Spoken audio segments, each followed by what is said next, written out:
welcome back to another episode of Wilds and Water Sailing. This week we explore Zayas and Dunira Islands before navigating through some uncharted waters to explore the Connell Island Group.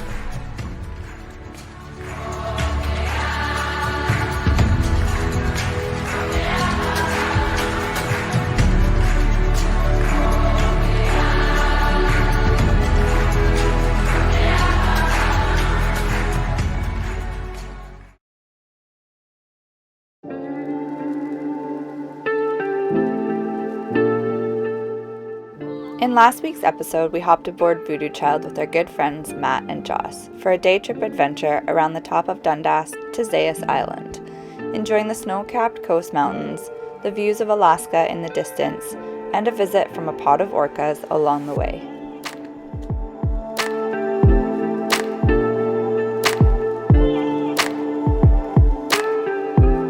The race is on, it started.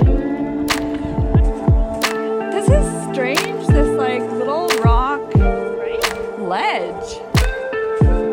Like what it is weird.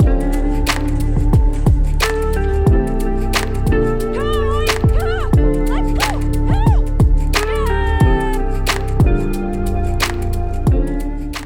For a while now, we've had a healthy competition going with Matt and Joss of who can find the most glass balls, also known as Japanese glass fishing floats. If you've watched our other episodes, you know that Conlee and Joss are definitely winning so far.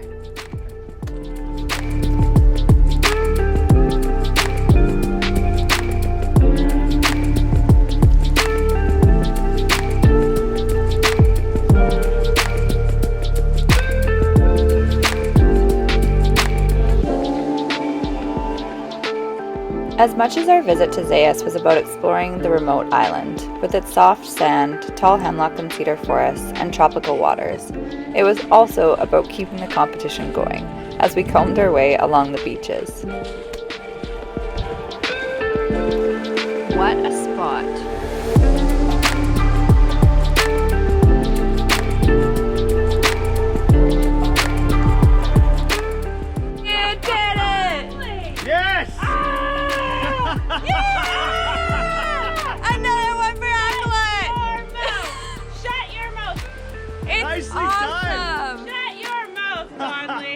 Oh yeah. I can't believe it.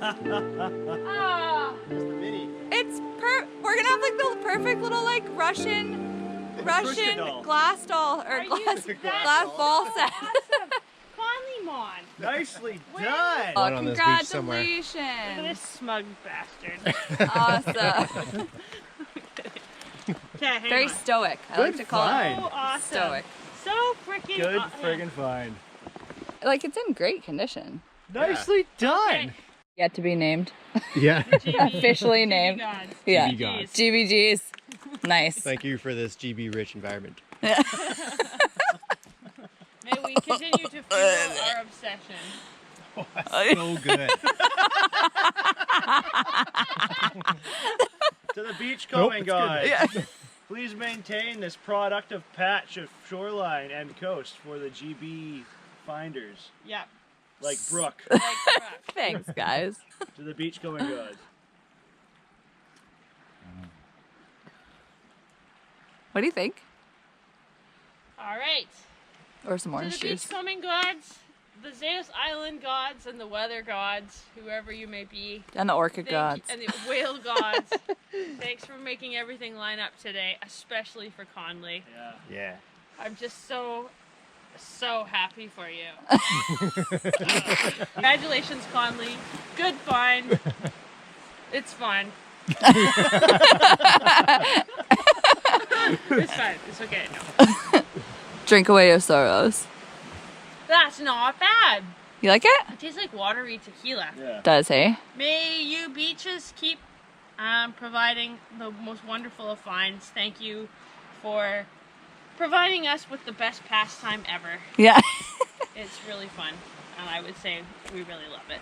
So, Brooke. Yes, please. Thank you. Please, GBGs. Please send me a glass ball. I know you're just waiting till it's the perfect one, the rolling pin with the net still on it. like purpley color maybe. If that happens, I'm gonna set myself on fire. Thank you. And here's to Mexico. I miss you. Nice. It's good actually, eh? It's not bad. Not bad at all. Yeah. Nice recovery. Look Yeah. at it. All right, put that stuff away.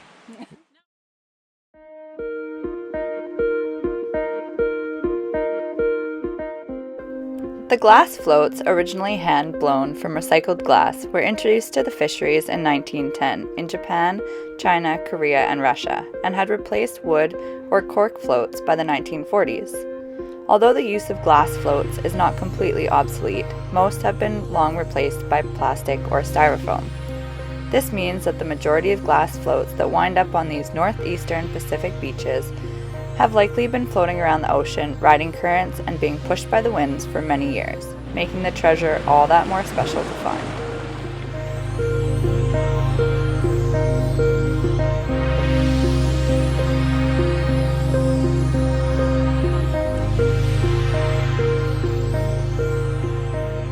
I feel like when we first started out on the north coast here and we came across Beresford Inlet on Campania Island, I personally was really surprised at how much garbage and debris there was on the beach, and I thought it was this crazy catchment area, but it actually turns out that it's pretty much everywhere, and I don't know if it's kind of a bad thing that I'm getting a bit desensitized to it, but yeah, it's crazy. There's stuff everywhere, garbage everywhere, plastic everywhere. Actually though, here is a wooden float, which is really cool. I forget what they actually called it, but that's pretty awesome. Yes. These are pretty old, before plastic floats were made. Yeah, good find.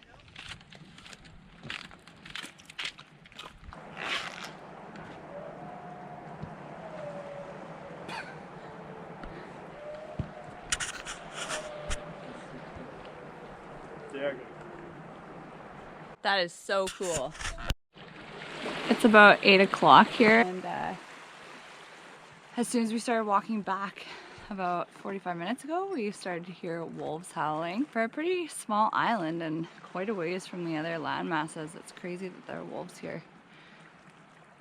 We found wolf tracks obviously earlier today, but super cool that there are wolves howling.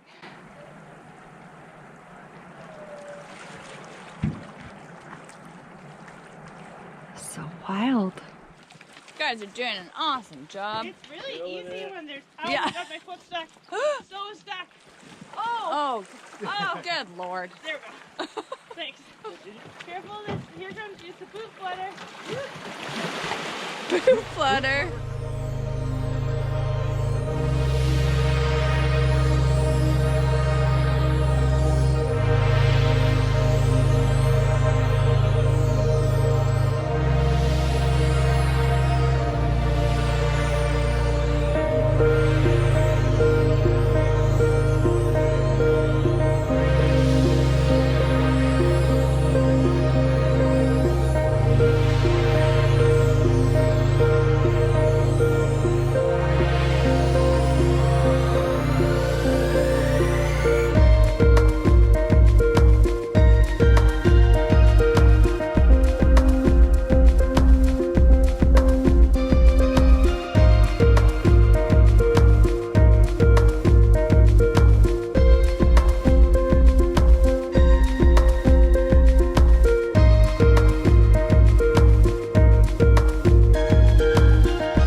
The next day, Matt and Joss had to leave to go get some real work done. So once again, it was just the three of us at No Name Bay on Dunira Island. We woke up to the sound of eagles calling from the treetops. and pretty soon we realized what the cacophony was all about. The herring had made their way into the bay with the changing tides, and everyone was lining up for breakfast.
Later that day, we moved to another anchorage on Dunira Island called the Keyhole to wait out some bad weather that was supposed to be coming our way.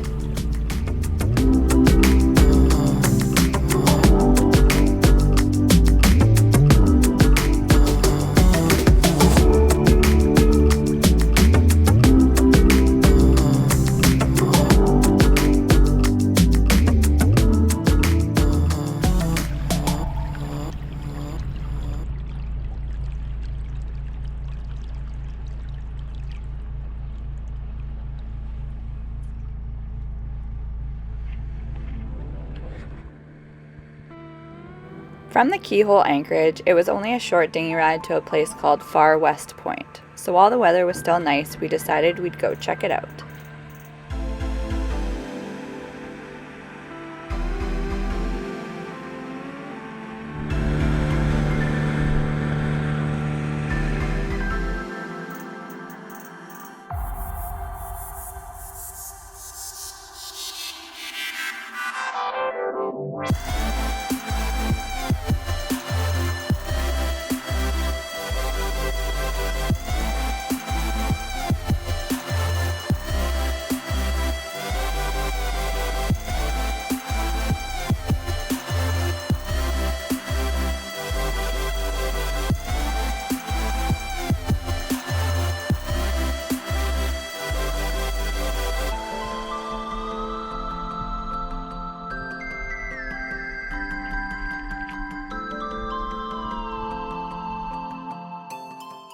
At Far West Point, now a preserve of the Tsimshian First Nations, an archaeological dig in 2006 revealed signs of human activity dating from the 8th and 9th millennium BC.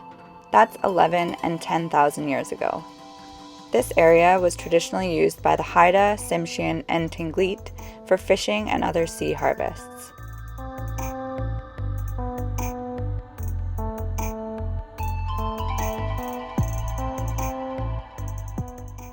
It's pretty hard to find any other written First Nations history of this particular spot. However, knowing it was likely that this may have been a sacred area, we stuck to the beaches and didn't do a whole lot of poking around in order to be respectful. A great excuse, though, to stroll along the white sand beaches beside the clear turquoise waters.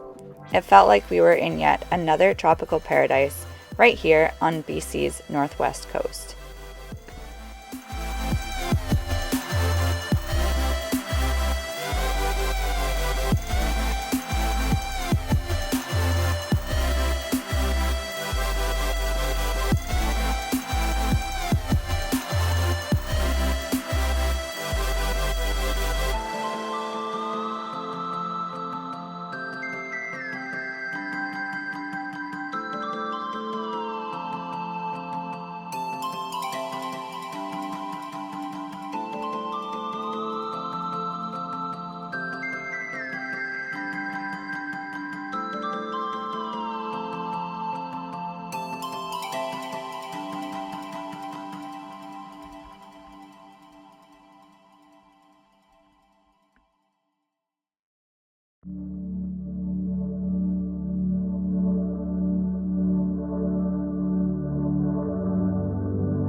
After waiting out a short-lived bit of bad weather in our hiding spot at the keyhole on Dunira Island, we decided it was time to move. We had scoped out a curious-looking group between Dunira and Dundas that looked like a great spot for a day trip. There was no anchorage sign on Navionics, and we had heard that the charts could be a bit inaccurate, so I climbed aloft to do rock watch while Conlee navigated us into an anchoring spot.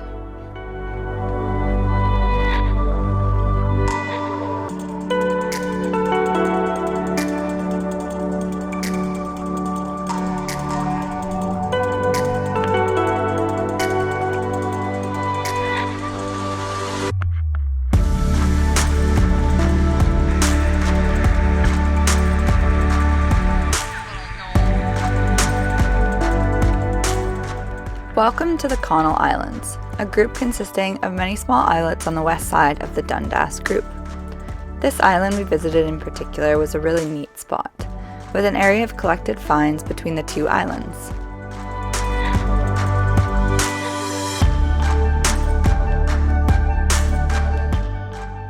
Large, weather-smoothed rock lay at the shoreline, piled high with fine white sand and dense mats of golden grass and thick moss, creating somewhat of a sand dune. The dune was covered in wild strawberry, sea watch, what appeared to be red osier dogwood, and young cedar.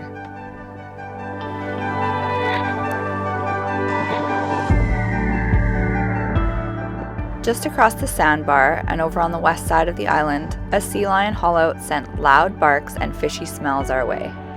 For over an hour we watched the sea lions dive, play, and squabble for a place on the rocks, while other lazy onlookers lay sunning themselves in the warm glow of the spring sun.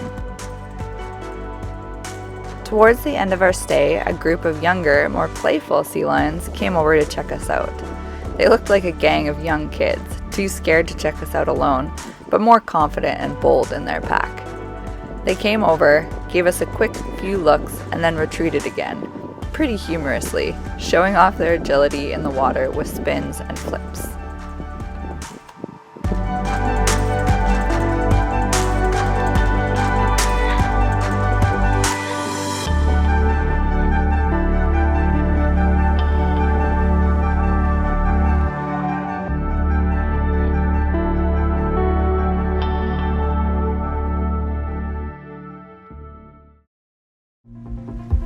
Thanks so much for joining us for this episode. If you liked it, be sure to hit that thumbs up button, and if you want to support the videos that we're making, be sure to click subscribe. If you're interested in seeing some real-time updates and a bit more of our conservation photography, you can follow us on Instagram. Our links are in the description below. Huge thanks for all the support so far, you guys, and we'll see you next time.